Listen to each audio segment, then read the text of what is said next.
Hello everyone and welcome back to an interview with Mr. Rajesh Talwar. This is your host Ananya Sharma and this is the 5th English episode of the book The Vanishing of Subhash Bose, The Mystery Unlocked. So Rajesh, let's start off with the Shahnaz commission only and talk about it in greater details.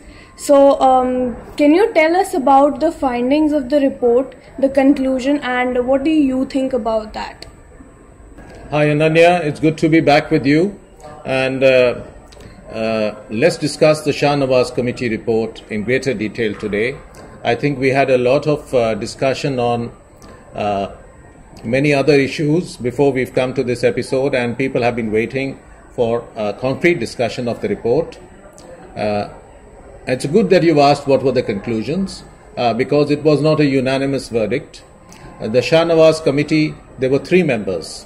There was Mr. Shahnaz, the chairman. There was Suresh Basu or Suresh Bose, who was Subhash Bose's real brother. And there was a 3rd member, bureaucrat, Mr. Maitra from the ministry. So these were the 3 people. The verdict was not unanimous. By majority verdict, Shahnaz and the bureaucrat who was with him came to the conclusion that yes, there was an air crash, and yes, Subhash Bose had died in the air crash, but Suresh Basu was not convinced. And like Suresh Basu, I am also not convinced. I think that the whole business was cooked up. Just like you have a kangaroo court, I believe this was a kangaroo committee. And for me, sifting through the evidence, it's very clear there was no crash and there was no death of Subhash Bose. So why do you disagree? I think there are about at least 8-10 reasons why I absolutely support the opinion of the dissenter Suresh Basu, that there was no crash, there was no death of Subhash Basu because there was simply no crash. The witness testimonies were contradicting each other. The documentary evidence made it clear that there was no crash. The background, there were many things which raised a lot of suspicions. So the whole thing was very much a constructed affair. For example, just to start with, one could think that people would be clear about which side the plane crashed on. There were some witnesses which said it crashed on the left side, some witnesses which said the plane crashed on the right side. There was one witness who said the crash took place on plain ground. The other witness said there was a hilly area. So there were numerous contradictions like that. And it's very clear to me the whole thing was a cooked up affair. I should mention also that even when the committee was appointed, there were many things which sort of were suspicious. For example, the people of West Bengal, they wanted to appoint Justice Binod Pal as the chairman of the committee. But Nehru did not support his candidature. He said Justice Binod Pal has already come to the conclusion that there was no air crash, so he would be biased. And he wanted to appoint Shahnaz instead. But as a matter of fact, Shahnaz himself had stated that he didn't believe in the air crash before a large audience. So, and Shahnaz did not have a legal background. Justice Binod Pal was an eminent jurist. He should have been the one to have been heading the inquiry. The other background thing which raises suspicion about the inquiry is that the inquiry was held in secret. There was no reason for it to be held in secret. In fact, Bose's brother Suresh, he objected. He wrote to the Prime Minister, he wrote to Prime Minister Nehru, and he said, why is it being held in secret? Why is the inquiry not being held in public? And Nehru, who was a trained barrister, he said, let's take the opinion of Shahnaz on the matter. I said, the Shahnaz feels that it should be in secret. It has to be in secret. Now, Nehru was a trained lawyer, a trained barrister. He did not need to take guidance from Shahnaz. He knew perfectly well that this kind of an inquiry, which was in public interest, it should have been in the public. He was not opposed sufficiently, I believe, by the opposition at the time, and he got away with it. So all these background things are there. But if you ask me more specific questions, we can get to them. So can you tell me if it was clear that Netaji's clothes were, they caught fire after the crash? Good question, Ananya. I think all the witnesses were agreed that Netaji's clothes had caught fire. They had been tutored to this extent. But after that, the tutoring had not happened. They had not been properly instructed. So, different people said different things about what happened after the clothes had caught fire. For example, one of the star witnesses was a gentleman by the name of Habibur Rahman, Colonel Habibur Rahman. He said Netaji's clothes caught fire and he was the one to remove the clothes. But the Japanese witnesses who came to depose before the committee, one after the other, they hadn't probably been instructed. So one after the other, they kept on saying, I removed his clothes. Netaji's clothes had caught fire and I was the one to remove his clothes. So you have 5 or 6 Japanese witnesses, each of whom claim to have removed Netaji's clothes because they were on fire. So none of these 6 witnesses said that it was Habibur Rahman. There was a 7th witness who said, yes, he saw Colonel Habibur Rahman remove Netaji's clothes which had caught fire. But there also there was a contradiction because this witness said that Netaji was wearing a sweater and Habibur Rahman first removed the sweater.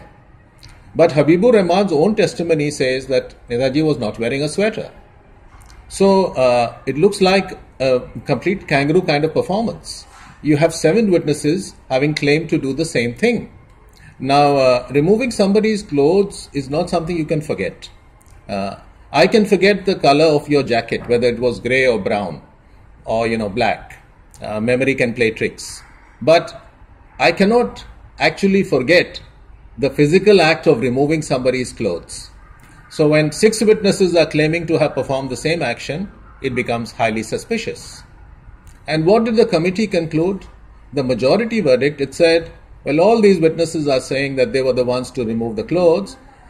It's most probable that it was Habibur Rahman.